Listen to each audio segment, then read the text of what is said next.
Hey there, West Michigan. Thanks for watching 13 Plus. I'm meteorologist Michael Behrens. It's not been a bad end to the week here. The sunshine returned for this Friday and the temperatures, they started to warm back up. And as we head into Father's Day weekend, those temperatures are only going to keep on climbing. In fact, this afternoon hit a high of 76 in Grand Rapids, 78 Kalamazoo, 73 Muskegon, some 60s along the lakeshore. Those temperatures going to keep rising as we head into the weekend, back up to and above average.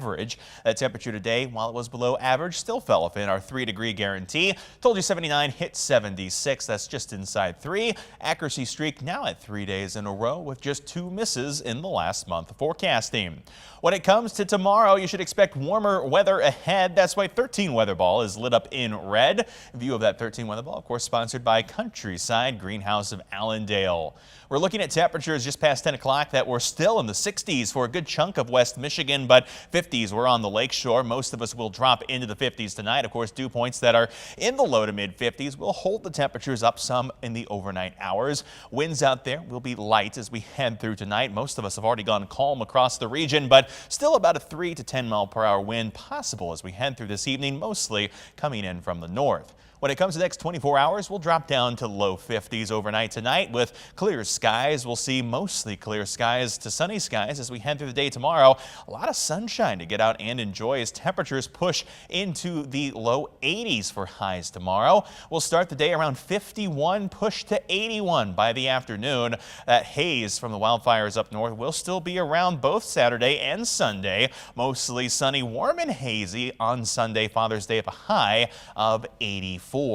Radar is quiet across West Michigan this evening, and you should get used to this picture because there's no real significant chance for rain anytime in the next about week or so. We have to get to days 9 and 10 in the forecast to get any rain chances in. Mostly just a quiet weather pattern that's settled in here across the Great Lakes region and will continue again as we get through the weekend and into next week. As we head through tonight, again, clear skies over West Michigan, sunny weather as we head through the day tomorrow. A few clouds may develop as we head into your Sunday, but for the most part, these are just fair weather clouds. A passing cloud or two pushes by throughout the day on Sunday. Any pop-up chances not quite in the forecast for this weekend. Not enough humidity here just yet, but as we get deeper into next week, the heat and humidity both will ratchet back up here in West Michigan, so you'll have to get ready for it, but at least Father's Day weekend won't be too bad.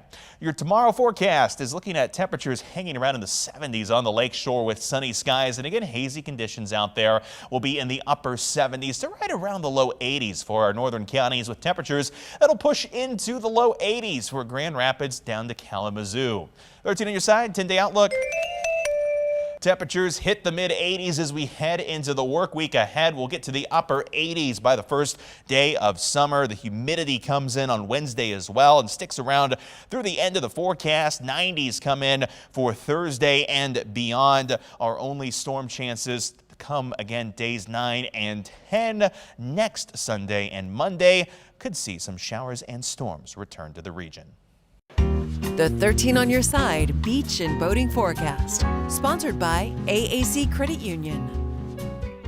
And now it's time for your beach and boating forecast, and we're looking at pretty good conditions on the lakeshore as we head through your Saturday. Lots of sunshine and that light wind around 5 to 10 miles per hour. We'll see waves of just about a foot all across Lake Michigan, so great weather to be at the beach, and you don't have to worry about any of the wave danger out there like we had to do a couple times earlier this week. What you do need to worry about, though, is cold water temperatures. We're still mostly in the 40s and 50s for Lake Michigan. Warren Dunes in the south, still holding on to those 60s.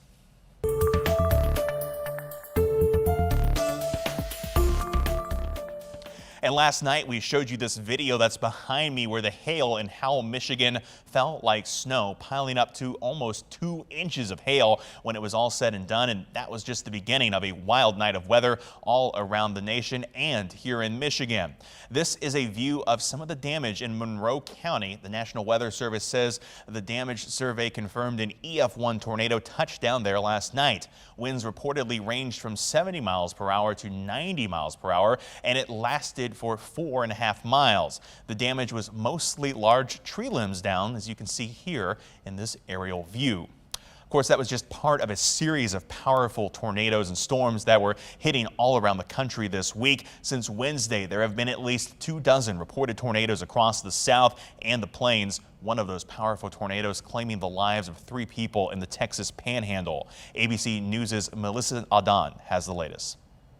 A confirmed EF0 tornado touching down in New Jersey Friday night, according to the National Weather Service. This latest tornado is one of more than 24 tornadoes slamming parts of the country within the span of 2 days.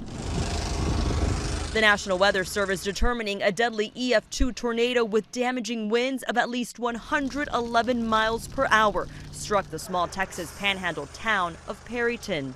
Among the victims, 76-year-old Becky Randall, who leaves behind her husband, 2 sons, and 4 grandchildren. ABC's Mireya Villarreal on the ground. More than a dozen homes in this one neighborhood were completely destroyed. In fact, the one right here behind me, 8 people were inside when the tornado hit. Miraculously, they all survived. In the Florida Panhandle, heavy rain, about 1.5 feet, flooding the region. More than 100 people rescued. A person died after a tree fell on their home. Further west in Mississippi, 1 person was killed and at least 69 homes damaged. The storm system sending debris flying and bringing large hail and tornado threats to northwestern Ohio. Threatening conditions are expected to last through Father's Day weekend as an excessive heat warning persists through Texas and Louisiana. Melissa Adan, ABC News, Los Angeles.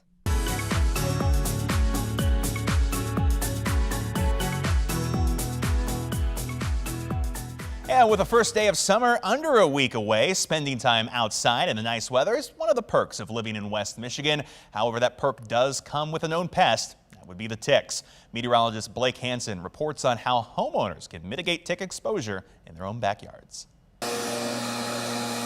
Outdoor season means it's tick season. For pest companies in West Michigan, such as Pest Professor of Newaygo County, it's been progressively worse each year. I've been doing this for around 13 years, and this year has been, in particular, on an extreme level. Our changing climate is largely to blame. These environmental conditions, such as droughts and consistent warmth, it allows insects and arachnids like ticks to grow in population.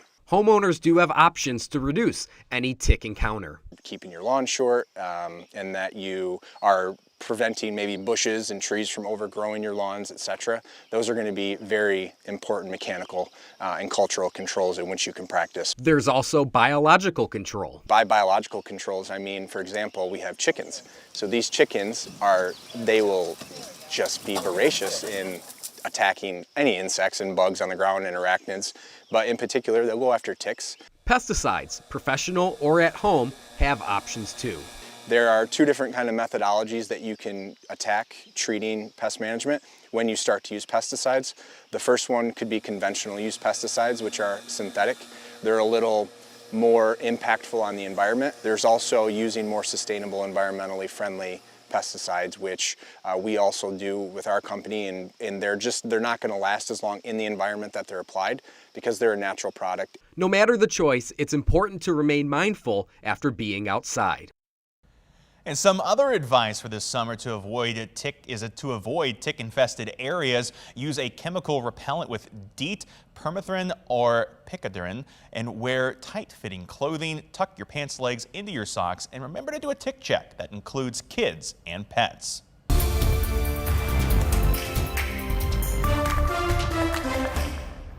Going green with energy is always a positive thing to do to help fight climate change, and in Plainfield Township, it can also be a unique way to help cut energy costs as well. They are planning for a field of solar panels floating on a pond that the township owns, possibly the first floating solar panel array in the entire state. When Plainfield Township was thinking of ways to save money on powering its water plant, solar was always at the top of their minds. We really appreciate the ability to use clean energy for our water plant, also the ability to add more resiliency to the grid. The only problem? There isn't enough land space for a field of panels. In talking with the solar company, White Pine Renewables, they came up with an idea.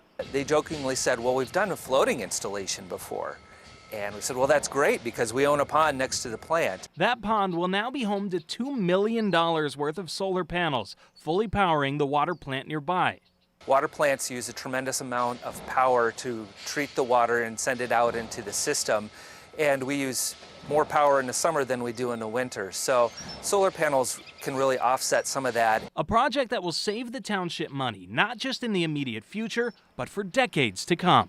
The estimate is that over a 30-year lifespan, it should save us into the millions of dollars. Thanks to 13 on Your Side's Nate Belt for that report. The panel's installation will be funded by a private partner and won't cost taxpayers any additional money. The township expects to begin the project next year. Now that you're up to date on the latest forecast here in West Michigan and some weather stories from around the region and the country, you can always find more online at 13onyourside.com or by downloading the 13 on Your Side news and weather apps. For now, thanks for watching 13 Plus. I'm meteorologist Michael Behrens.